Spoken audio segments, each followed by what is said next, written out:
পবিত্র ওমরার জন্য সফর একটি মহান সফর। এই সফরে আমরা কি অর্জন করতে পারি? প্রথমত আমাদের গুনাহগুলো মুছে যায়, আমাদের মর্যাদা বৃদ্ধি পায়, এবং আল্লাহ রসুল বলেছেন ওমরাকে কাফারা। কাফারা অর্থ যেটা তার অতীতের গুনাহগুলোকে মুছে দেয়। আমরা আল্লাহকে বারবার স্মরণ করি, আধ্যাত্মিক উৎকর্ষতা সাধনের জন্য চেষ্টা করি।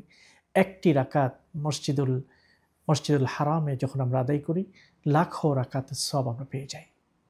কি সুবর্ণ সুযোগ! এর বাইরে আমরা বিভিন্ন রাসূলুল্লাহর জীবনীকে অন দ্য স্পট গিয়ে আমরা চর্চা করতে পারি।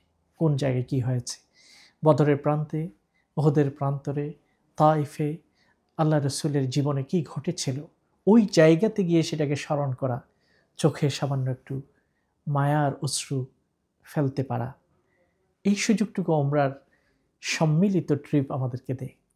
আর এই জন্য দরকার হচ্ছে গ্রুপ ওমরা পালন, যার মাধ্যমে এটা শুধু ওমরা পালনই হয় না, বরং সিরা চর্চা হয়, রাসূলুল্লাহর জীবনী চর্চা হয়, ইসলামের ঘটনাবলীকে ওই জায়গায় গিয়ে শেখা হয়।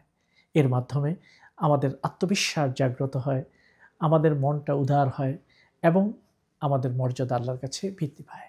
আর এই লক্ষ্যেই TV1 ইউকেতে অবস্থানরত বাংলাদেশি কমিউনিটির জন্য এবার আয়োজন করেছে ওমরা ট্রিপ।